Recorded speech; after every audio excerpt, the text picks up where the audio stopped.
New Oxford Modern English Book, Class 8th, Chapter 5, The Chaugar Tigers. Written by Jim Corbett. Complete explanation in Hindi.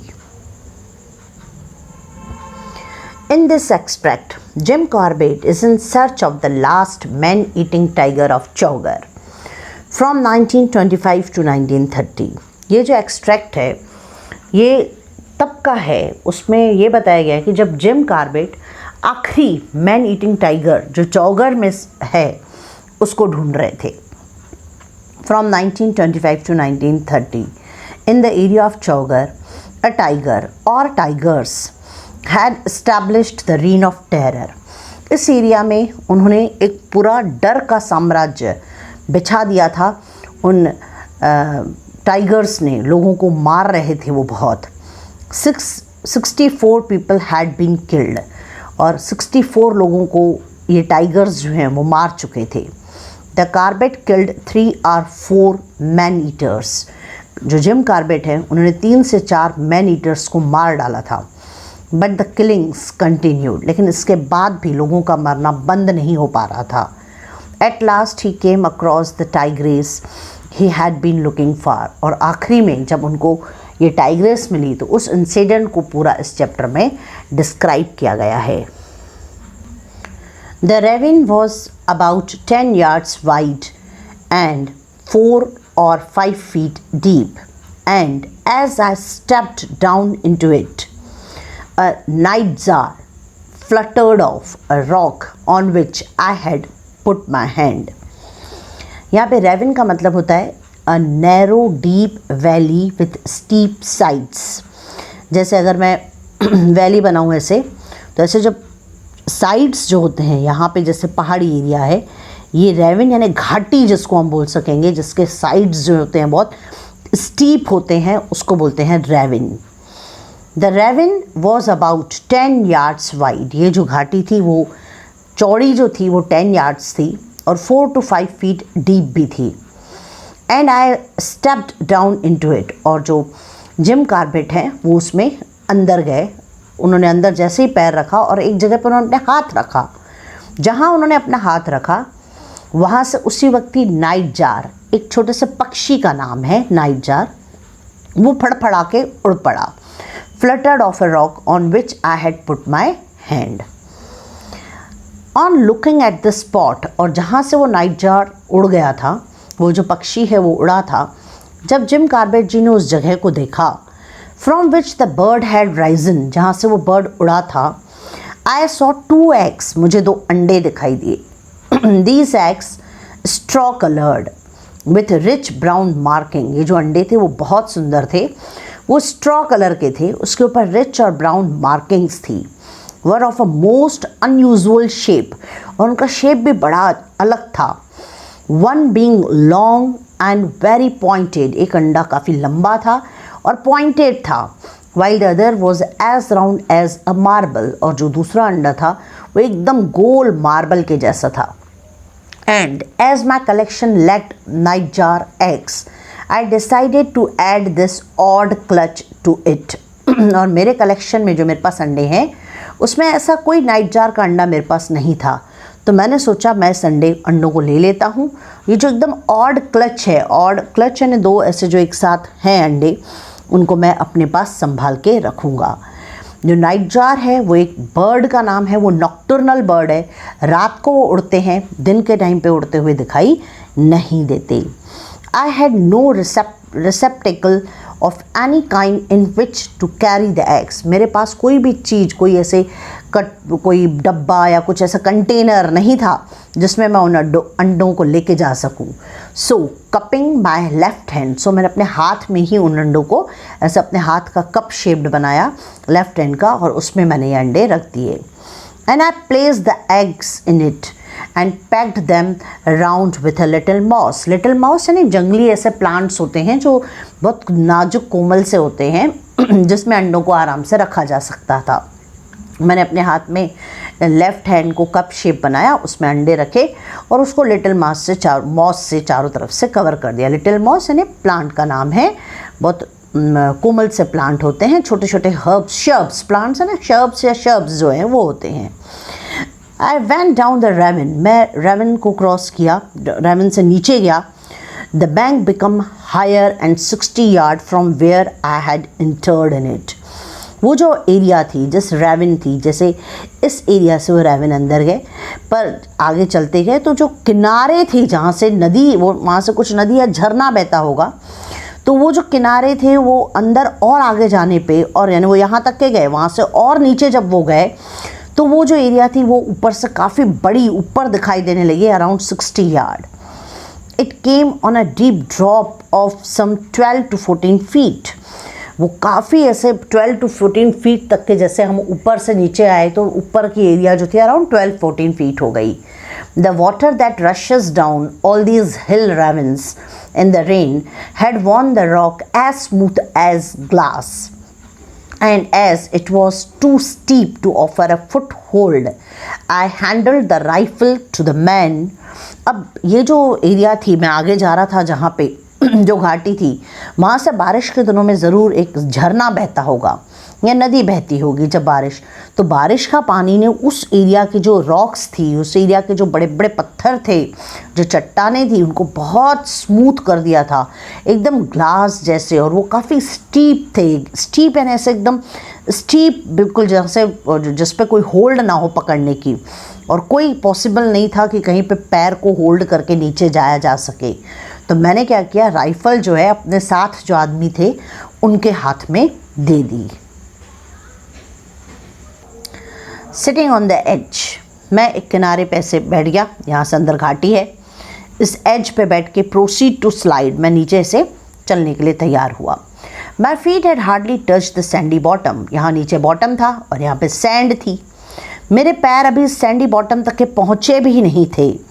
When the two man, मेरे साथ जो दो और लोग थे, वो भी विथ अ फ्लाइंग लीप, बिल्कुल ऐसे दौड़ते हुए, फ्लाइंग करते हुए, जंप मारते हुए, landed one on either side of me, दोनों जो है मेरे एक दोनों बाजुओं उस पे आके खड़े हो गए। Thrusting the rifle into my hand, thrusting यानी ज़बरदस्ती मेरे हाथ में राइफल को थमाने लगे। And asked in a very agitated manner if I had heard the tiger, और एकदम ऐसे डरे हुए तरीके से, घबराए हुए तरीके से वो मेरे से पूछने लगे कि क्या मैंने टाइगर की आवाज़ सुनी। As a matter of fact I had heard nothing, पर सच्चाई अगर मैं बोलता हूँ तो मुझे कुछ सुनाई नहीं दिया था। Possible due to scraping of my clothes on the rock, क्योंकि वो इस टाइम पे इस रॉक पर से जा रहे थे तो उनके कपड़े जो हैं वो बैठ के उधर से जैसे फिसलन पट्टी में जैसे लोग जाते हैं वैसे जा रहे थे, तो उनके जो कपड़े हैं वो रॉक्स पे एकदम हो रहे थे, तो वो आवाज़ की वजह से शायद उन्होंने टाइगर का आवाज़ नहीं सुना था। व्हेन क्वेश्चन, जब पूछा गया, the man said that what they had heard was deep throated growl. जब मैंने उनसे और अच्छे से पूछा कि क्या सुनाई दिया, तो मेरे जो आदमी थे मेरे साथ, उन्होंने बोला एक बहुत ऐसे गुर्राने की आवाज़ सुनी, from somewhere close eight hand, और ये जो आवाज़ थी वो कुछ एक हाथ दूर से ही सुनाई दी। But exactly from which direction the sound had come they were unable to say, पर वो नहीं बता पा रहे थे कि किस डायरेक्शन से उन्हें ये आवाज़ सुनाई दी। The tigers do not betray their presence, betray यानी प्रकट करना, बताते हैं। टाइगर्स कभी भी अपने प्रेजेंस के बारे में पता लगने नहीं देते, वो स्पेशली ग्राउल करके, गुर्रा के तो कभी नहीं। When looking for their dinner, और जब वो अपने लिए खाना ढूंढ रहे हों तब तो बिल्कुल ही नहीं। एंड द ओनली, अब मेरे पास इस बात का कोई आंसर नहीं था, तो मेरे पास सिर्फ एक ही चीज़ थी, and that is very unsatisfactory. Unsatisfactory यानी विश्वास करने लायक नहीं है, बस एक ही एक्सप्लेनेशन था I can offer is that, वो ये था कि the tigress followed us after we left the open ground. उस टाइग्रेस ने ज़रूर हमारा पीछा किया होगा जब हमने ओपन ग्राउंड को क्रॉस किया। And on seeing that we are going to the ravine, और जब उसने हमको घाटी की तरफ आते हुए देखा होगा, हैड गॉन अहेड, वो हमसे आगे चली गई होगी, and taken up a position where the ravine narrowed to half its width, और उसने कहीं जाके छुप गई होगी जैसे वो हम पे हमला कर सके, और ऐसी जगह पे जो रेवन जो है जहाँ पे उसकी विड्थ आधी हो जाती हो। And that when she was on the point of springing out on me, और उस वक्त जब वो हम मेरे पे जंपी लगाने वाली थी, I had disappeared out of the site down the slide, और शायद मैंने उसी वक्त ही उस स्लाइड से जंप लगा लिया था. And she had involuntarily given vent to her disappointment with a low growl, और उसने बिना सोचे समझे, इनवॉलेंट्री यानी बिना चाहे, शायद धीरे से ग्राउल कर दिया होगा अपनी उदासी को, अपने डिसअपॉइंट को, अपने शिकार को नहीं पकड़ने की उदासी को दर्शाते हुए. नॉट अ सेटिस्फैक्ट्री रीज़न, पर ये कोई ऐसा वजह नहीं थी जो किसी को सेटिस्फाई कर सके. Unless one assumes without any reason that she had selected me for her dinner. पर हाँ, इसके लिए हम एक ही चीज़ अज्यूम कर सकते थे कि शायद उसने मुझे डिनर के लिए सोचा हो, and therefore had no interest in the two man. लेकिन दो लोग तो ऊपर पहले ही खड़े थे. मैं भले ही जंप लगा लिया था, तो हो सकता था कि वो उन दो लोगों पे जंप लगा के मारे उनको और खाना अपना डिनर करे. पर उसने ऐसा नहीं किया, उसने ग्राउल किया, यानी उसने मुझे ही सिर्फ डिनर के लिए चुना था. ऐसा सोचना भी काफ़ी गलत हो सकता है किसी स्पेशली जानवर के बारे में जब हम सोचते हैं तो. Where the three of us now stood in a bunch. अब हम तीनों कहाँ खड़े थे? तो एक बंच में, एक जगह पे खड़े थे. We had the smooth step rock behind us. हम इस जगह पे खड़े थे तो मेरे पीछे ऐसे स्टीप रॉक थी. अवर राइट, ये पीछे की तरफ था. Our right a wall of rock, right की तरफ भी बहुत बड़ी बड़ी रॉक्स थी. स्लाइटली लीनिंग ओवर द रेविन, और वो थोड़ी झुकी हुई थी घाटी में. 15 फीट हाई, और उनकी हाइट भी काफ़ी बड़ी थी, यानी उन रॉक्स पे भी हम चढ़ के भाग नहीं सकते थे. टू आवर लेफ्ट, अगर मैं अपने लेफ्ट की बात करता हूँ तो tumbled bank of big rocks, वहाँ पे भी एक ढेर था बड़ी बड़ी रॉक्स का, 30 से 40 फीट हाई तक के, यानी उस तरफ भी जाने का कोई चांस नहीं था. The sandy bed of ravine on which, और वो जो सैंडी बेड ऑफ रेविन था, जो एक घाटी की जो एरिया थी, जो सैंड थी जहाँ पे हम खड़े थे, वो अराउंड 40 फीट बड़ी थी और 10 फीट वाइड थी. At the lower and of the sandy bed, जहाँ पे सैंड ख़त्म हो रहा था, उस किनारे पे एक पाइन का ट्री था जो कि ऐसे गिर चुका था, हैड फॉलन अक्रॉस, और वो डैम जैसे बना रहा था रेविन और उस कलेक्शन ऑफ सैंड की एरिया में. Was due to this dam, वो एक डैम जैसा पोजिशन्ड था. The wall of overhanging, और ये जो सब दिखाई दे रहा था, ये क्या दिखाई दे रहा था? The wall of overhanging rock came to an end. वो जो ओवर हैंगिंग ऐसे लटकी हुई है रॉक थी, वो एक एंड ख़त्म हो रही थी एक जगह पे, जो 12 to 15 फीट थी फ्रॉम द फॉलन ट्री से भी वो काफ़ी दूर थी. As I approach the end of the rock, और मैं जब इस रॉक के किनारे पे पहुंचा, my feet making no sound on the sand, और सैंड पे चलते वक्त पैरों की ज़्यादा आवाज़ नहीं आती है, तो उस वक्त मेरे पैरों की कोई आवाज़ नहीं आ रही थी. लेकिन ना ही मेरे पीछे किसी की आवाज़ आ रही थी. लेकिन पता नहीं कैसे आए, वेरी फॉर्चुनेटली मेरी किस्मत ने मुझे साथ दिया. I noticed that the sandy bed continued round to the back of the rock. मैंने देखा जो सैंडी बेड था वो ऐसे कंटिन्यूस राउंड था, मेरे पीछे एक बैक ऑफ द राउंड बना हुआ था सैंडी बेड का. मैंने पीछे देखा.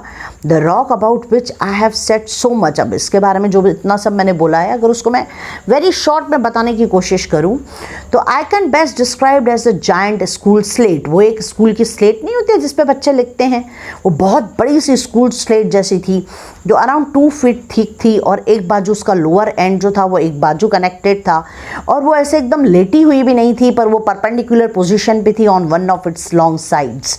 यानी यहाँ पे ये पूरी पोजीशन बताई गई है कि वो जो एरिया थी वो इस तरीके से चारों तरफ से कवर्ड थी कि वहाँ पे अगर टाइगर आ जाए तो वहाँ से भागने का कोई चांस महसूस नहीं हो रहा था. वो एक स्लेट पे खड़े थे सैंडी, जिसके तीनों चारों तरफ रॉक्स थी और एक तरफ से बहुत बड़ी घाटी थी जहाँ से नदी बहती थी.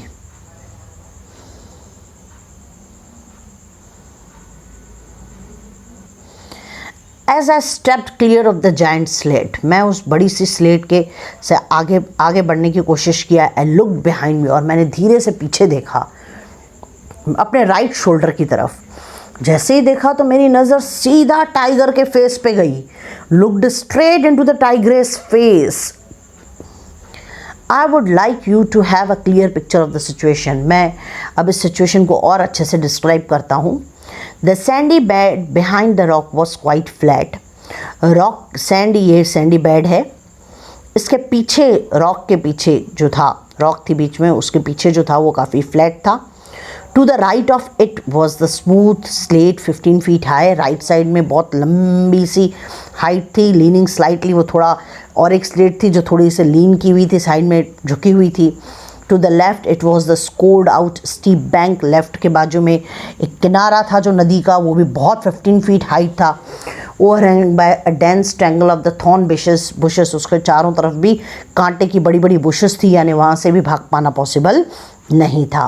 While at the far and, और मेरे सामने का जो एंड था वहाँ पे स्लाइड थी सिमिलर टू, पर वो थोड़ी बड़ी थी, the one I had glissaded down, जहाँ से मैं पहले फिसल के आया था उससे कहीं बड़ी स्लाइड सामने थी। The sandy bed enclose by these 3 natural walls, यानी बीच में एक सैंडी बोर्ड था और उसके चारों तरफ नेचुरल 3 वॉल्स बनी हुई थी, और एक बाजू था जहाँ से स्लाइड किया जा सकता था, वो भी काफ़ी बड़ा था। Was about 20 feet long and half as wide as lying on it. अब वहाँ पे जो टाइग्रस थी, हर 4 पास, अपने सामने के जो पैर हैं वो स्ट्रेच किए हुए थे, और उसके जो, जैसे टाइगर्स बैठते हैं 2 पैर अंदर डाल के और 2 पैर ऐसे आगे निकाल के, उस तरीके से टक्ड अंडर, यानी अपने अंदर दबे हुए, और आराम से टाइग्रस वहाँ पे बैठी हुई थी, और मैं समझ गया था ये वही टाइग्रस है। Her head, which was raised a few inches off her paws, उसका जो सर था वो ऊपर उठा हुआ था, उसके पैरों से थोड़ा ऊपर। ये जो पैर थे वो अराउंड 8 फीट के थे, जिसको बाद में मेज़र किया गया उसके मरने के। From me and on her face was a smile, मेरे लिए तो उसके चेहरे पे एक स्माइल महसूस हो रही थी, similar to that one sees on the face of dog welcoming his master home after long absence. उसके चेहरे पे इस तरीके की खुशी दिखाई दे रही थी जैसे कि घर में कोई डॉग हो और उसका मास्टर कहीं बाहर गया हो और वो बाहर बहुत दिनों बाद वापस आया, तो डॉग कैसे खुश होते हैं, वैसा जो स्माइल है मुझे टाइग्रस के चेहरे पे दिखाई दे रहा था। 2 thoughts flashed through my mind. 2 बातें मेरे दिमाग में आई। 1, अब मुझे क्या करना चाहिए, मेरा दिमाग चलने लगा, उस वक्त सोचने लगा। 1, it was up to me to make up the first move. ये मेरे ऊपर है कि मैं पहले मूव करूं और आगे बढ़ूं। एंड अदर, दूसरा कि मैं क्या कर सकता था, that the move would have to be made in such a manner as not to alarm the tigress or make her nervous. एक कि जल्दी से जाके उस पर हमला कर दूं, या दूसरा इस तरीके से धीरे धीरे से मैं जाऊं और टाइग्रस को नर्वस ना होने दूं, उसे पता न पड़ने दूं। The rifle was in my right hand, rifle मेरे राइट हैंड में थी।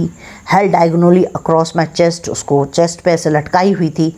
With the safety catch of, और टाइट जो राइफल्स होती हैं उसमें एक पॉइंट होता है कि अपने आप वो ट्रिगर ना हो जाए, इसलिए एक सेफ्टी कैच लगा रहता है जिसको खोलना पड़ता है गोली चलाने के पहले, वो बंद था।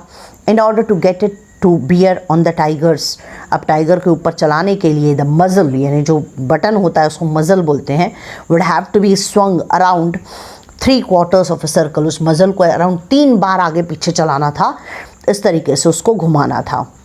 The movement of swinging around the rifle with one hand was begin very slowly, और unknowingly बिल्कुल मैं राइफल को धीरे धीरे से स्विंग करना शुरू कर दिया था। एंड हार्डली परसेप्टेबल, कोई इसको पता नहीं पड़ पाए, किसी का ध्यान ही न जाए, इतना स्लोली मैं ये काम कर रहा था। When a quarter of a circle had been made, quarter circle तो मैंने चला लिया। The stock came in contact with my right side, और फिर मैं वो अब उसको राइट साइड में मूव करना था। It was now necessary to extend my arm and as the stock, और उस टाइम पे ज़रूरी हो गया कि मैं अपने आर्म को सीधा स्ट्रेच करूं। एंड एज द स्टॉक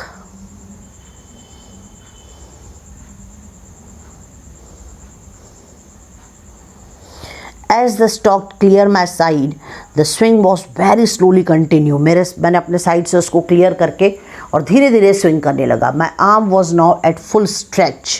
अब मेरा हाथ जो है वो पूरी तरीके से स्ट्रेच किया हुआ था। And the weight of the rifle was beginning to tell, और जो राइफल का वेट जो है वो भी मेरे हाथ पे आगे आने लगा था। Only a little further now for the muzzle to go. बस अब मुझे एक बटन दबाना था टाइग्रस को मारने के लिए। And the tigress who had not once taken her eyes off mind, और इतनी देर पूरी देर टाइग्रस जो है वो मेरी तरफ देख रही थी, उसने एक सेकंड के लिए अपनी आंखों को हटाया नहीं था। Was still looking at me, वो अभी तक के मुझे देख ही रही थी। विद अ प्लीज्ड एक्सप्रेशन, वैसे ही उसके चेहरे पे एक्सप्रेशन थे उसके। How long it took the rifle to make the 3/4 circle, कितनी देर और लगेगी इन 3/4 सर्कल को। I am not in position to say, मैं नहीं जानता था कि कितनी देर और उसे लगेगी। टू मी, मेरे लिए, टाइगर्स को देखते हुए, looking into tiger's eye, unable therefore to follow the movement of the barrel, क्योंकि एकदम शेर सामने खड़ा था तो घबराहट तो इंसान को होनी ही है। ये बहुत डिफिकल्ट हो गया था उसके लिए कि उस बैरल को मूव कर सके। It appear that my arm was paralysed, ऐसे मुझे महसूस हो रहा था जैसे मेरे हाथ को हाथ जो है सुन्न हो गए हैं, पैरालाइज हो गए हैं। That the swing would never be completed, और मुझे ऐसे फील हो रहा था ये जो मैं आराम से हमेशा गोलियां चलाता हूँ वो स्विंग कंप्लीट कभी नहीं होगी। However the movement was completed, लेकिन फिर भी वो टाइम तो ख़त्म होना ही था। As last and as soon as the tiger वो rifle was pointing at the tiger's body, I press the trigger, जैसे ही मैंने राइफल को टाइगर के चेहरे की तरफ कर दिया और मैंने ट्रिगर को दबा दिया। हर्ड द रिपोर्ट, मुझे गोली चलने के बाद जो आवाज़ आती है मुझे वो आवाज़ सुनाई दी। एक्सग्रेटेड इन द रेस्ट्रिक्टेड स्पेस, वो छोटी सी स्पेस, वहाँ पे जो स्पेस थी वो एकदम छोटी सी थी तो उसमें और आवाज़ गूंजा। And fail the jar of the recoil, और जो रिक्वाइल है उसको भी मैंने महसूस किया, बंदूक के घूमने को भी महसूस किया। But for these tangible proofs that the rifle had gone of, बस मुझे यही मेरे लिए प्रूफ था कि गोली चली है, इसके अलावा तो मेरे पास और कोई प्रूफ नहीं था। मैं इस तरीके से घबरा चुका था। I might for all the immediate result the shot produced, पर मुझे थोड़ी देर में महसूस हुआ कि शॉट हुआ है, गोली चली है।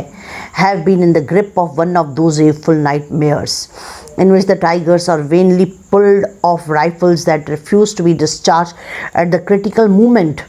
और मुझे ऐसा महसूस हो रहा था कि उस टाइम पे मेरे खतरनाक सपने के समान था कि जो triggers in which the triggers are vainly pulled of rifles, यानी कई बार जैसे ट्रिगर नहीं हो पाता है, जो टाइगर सामने खड़ा है और ट्रिगर नहीं हो पा रहा है, इस तरीके के खतरनाक सपने से क्रॉस होते हुए। For a perceptible section, for कुछ फ्रैक्शंस के लिए of time the tigress remain perfectly still, क्योंकि जो टाइग्रेस थी वो एकदम सीधी खड़ी थी तो ऐसे लग रहा था कि शायद गोली चल ही नहीं है। एंड देन वेरी स्लोली, लेकिन थोड़ी देर बाद स्टिल रहने के बाद, शांत रहने के बाद धीरे से उसने अपने सर को नीचे झुका दिया, उसका सर नीचे झुक गया। Her head sank on to the outstretched paw, उसके जो हाथ आगे फैले हुए थे उस पर उसका सर गिर गया। While at the same time, उसी टाइम पे मैंने देखा कि खून की धारा जो है, अ जेट ऑफ ब्लड जो है वो भी बुलेट होल से बहने लगा। द बुलेट है, जो बुलेट थी जो मैंने गोली चलाई थी उसने उसकी स्पाइन को इंजर कर दिया था और उसको पूरी तरीके से मार दिया था और एक पोर्शन ऑफ द हार्ट को पूरी तरीके से शैटर्ड यानी ख़राब कर दिया था, ख़त्म कर दिया था। The two man who were following a few yards, जो दो आदमी मेरे साथ थे जो मेरे से थोड़ा ही पीछे खड़े थे, who were separated from the tigers by the thickness of the rock, और जो एक रॉक के पीछे जाके छुप गए थे, केम टू ए हॉल्ट, वो भी एकदम से आ गए। When they saw me stop and turn my head, और जब उन्होंने मुझे ऐसे एकदम से खड़े हुए देखा और मैंने अपना जब सर उनकी तरफ घुमाया, दे न्यू इंस्टिंक्टिवली, उन्होंने एकदम से जान लिया that I had seen the tigress, मेरे इस तरीके के मूवमेंट से वो समझ चुके थे कि मैं टाइग्रेस को देख चुका हूँ। And I judged from my behaviour that she was close eight hand, और उन्होंने मेरे बिहेवियर से भी ये जज कर लिया था कि जो टाइगर्स है वो मेरे एकदम पास है। माधव सिंह सेड आफ्टरवर्ड्स, जो माधव सिंह मेरे जो साथी है उसका नाम था माधव सिंह, उसने मुझे बाद में बताया that he wanted to call out and tell me to drop the eggs, वो मुझे बार बार बोल रहा था, वो चाह रहा था कि मुझे बोले कि अपने हाथ में जो मैंने अंडे पकड़ रखे हैं उनको वो छोड़ दूँ, and get both hands on the rifle, और दोनों हाथों से राइफल को पकड़ूँ। वो जो राइफल चलाते वक्त मुझे तकलीफ हो रही थी शायद उन अंडों की वजह से ही। When I had fired my shot and lowered the point on the rifle on to my toes, मैंने जब गोली चलाई और राइफल अपने गोली जो बंदूक जो अपने जो है अपने हाथ पे टोज़ पे रखी, Madhav Singh at a sign, उस टाइम पे माधव सिंह आए, केम फॉरवर्ड और रिलीव मी ऑफ इट, उन्होंने मेरे हाथ से उसे छुड़ाया। फॉर वेरी सडनली, उसी वक्त मैं इतना घबरा चुका था कि मेरे जो पैर हैं वो कांपने लगे, मुझे ये महसूस हुआ कि मैं अपने पैरों पे खड़े नहीं हो पा रहा हूँ। So I made for the fallen tree, तो फिर मैं जो पास में पाइन ट्री गिरा हुआ था, मैं उसकी तरफ चल पड़ा और उस पे जाके बैठ गया। Even before looking at the pads of her feet, even tigress के पैरों को देखे बिना ही मैं ये जानता था कि जिसे मैंने आज मारा है वो और कोई नहीं, वो चौगर टाइग्रेस ही है। I had set into the happy hunting ground, मैंने बहुत अच्छे से खुशी खुशी उसको मार चुका था। And shades that had assisted her to cut the threads of 64 human lives, जिसने अभी तक के 64 लोगों को मार गिराया था। The people of the district put the number at the twice that figure, लोग जो हैं वो उसका डबल फिगर बोलते हैं, इससे कहीं ज़्यादा बीमारी है वो लोगों को, ऐसा लोग बोलते हैं। While the game was in her hand, लेकिन इस वक्त जो मैंने उसे मारा था वो एक्चुअली गेम टाइग्रेस के हाथ में था। And turn the cut and thread of her own life, लेकिन उसने वो मुझे ना मार पाई और उसके खुद की ज़िंदगी के जो थ्रेड है वो टूट गए और वो टाइग्रेस जो है वो मर गई या उसकी डेथ हो गई। It is written by Jim Corbett.